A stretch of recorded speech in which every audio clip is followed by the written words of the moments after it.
আমার আল্লাহ পাক রব্বুল আলামিন পবিত্র কালামুল্লাহ বললেন, কুল ইন কুনতুম তুহিব্বুনাল্লাহ ইন কুনতুম তুহিব্বুনাল্লাহ ফাত্তাবিউনি ইউহিব্বুকুমুল্লাহ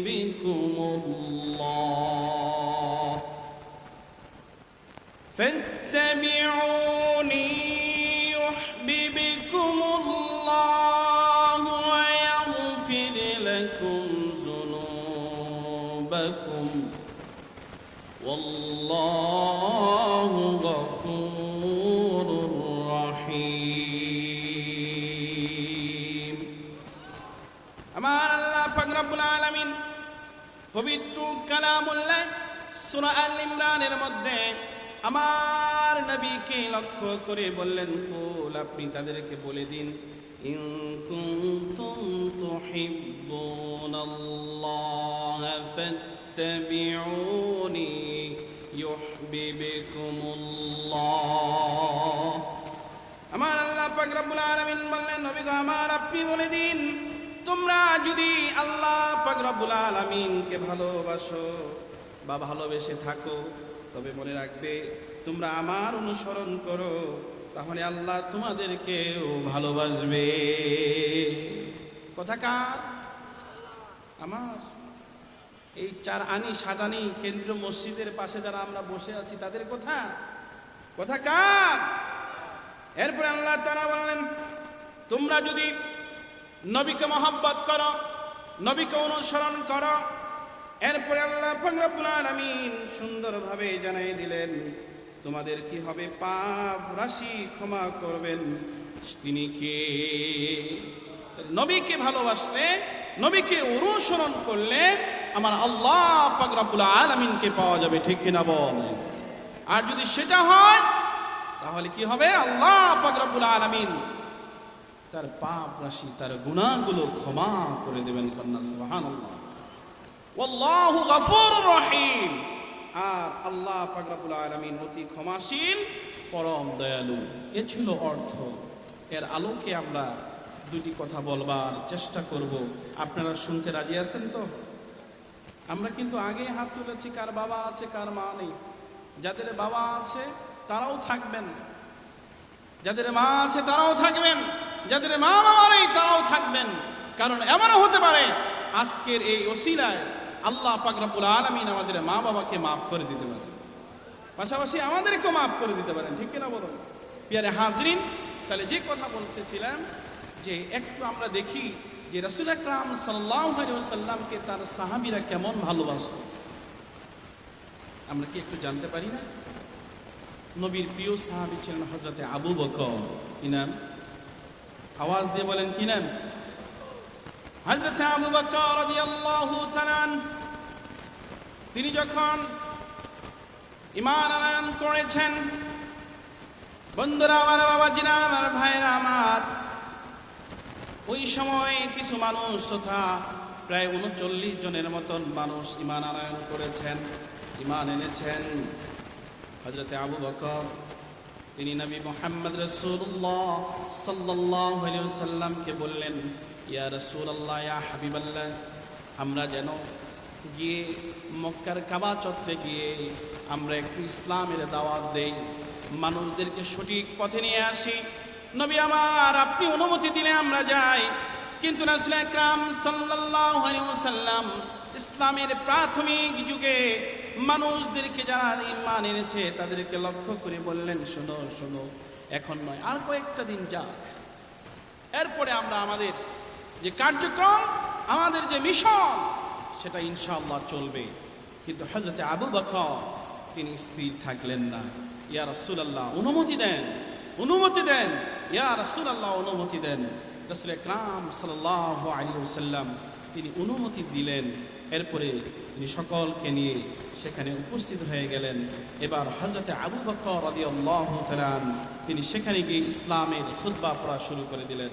তিনি সকলকে আহ্বান করলেন, পৃথিবীর মধ্যে আমরা যে সকল দেব দেবীর পূজা করছি, এগুলো আমাদেরকে আপনাকে কাউকে জান্নাতে নিয়ে যেতে পারবে না। এদের ধর্মগুলো হলো সব এদেরগুলো ধ্বংস। এরা যারা এই পথ অনুসরণ করবে, এই পথ অনুসরণ করলে জাহান্নাম ছাড়া জান্নাতে যাওয়া যাবে না। অতএব তোমরা ফিরে আসো, কালেমাগো মুসলমান হও, তাহলে তোমরা অবশ্যই অবশ্যই পৃথিবীতে শান্তি পাবে। পৃথিবীর মধ্যে তোমাদেরকে শ্রেষ্ঠ জাতি হিসাবে তোমরা উঠতে পারবে এবং তোমরা জান্নাতি হবে। কন্যা সুবহান। প্রিয় হাজরিন, রাসূল আকরাম সাল্লাল্লাহু আলাইহি ওয়াসাল্লামের প্রিয় সাহাবী হযরত আবু বকর, তিনি যখন এই কথা বলা শুরু করলেন, আশেপাশে যারা উতবা এবং তার দলভুক্ত কাফেররা ছিল, তারা সহ্য করতে পারলেন না। তারা এবার দৌড় দিয়ে আসে হযরতে আবু বকর রাদিয়াল্লাহু তাআলা আনহুকে আঘাত করা শুরু করলেন। এমন আঘাত করলেন, আঘাত করতে করতে এমন অবস্থা হয়ে গেল, চোখ মুখগুলো ফুলে গেল, এমন এমন অবস্থা হয়ে গেল, জ্ঞান হারিয়ে ফেললেন। তিনি কথা ভালো মতন করতে পারতেছেন না, তিনার হুঁশ নেই। এবার তিনি শুয়ে পড়লেন।